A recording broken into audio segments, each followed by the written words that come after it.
నమస్కారం.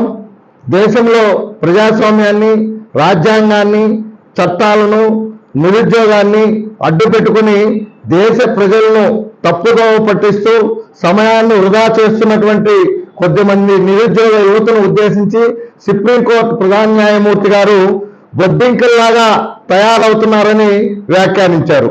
దీన్ని ఆధారంగా చేసుకుని ఎక్కడో విదేశాల్లో ఉన్నటువంటి ఒక యువకుడు ప్రధాన న్యాయమూర్తి మాటలను వక్రీకరిస్తూ సోషల్ మీడియా ద్వారా దేశంలో అలజడి సృష్టించడానికి ప్రయత్నం చేస్తున్నారు.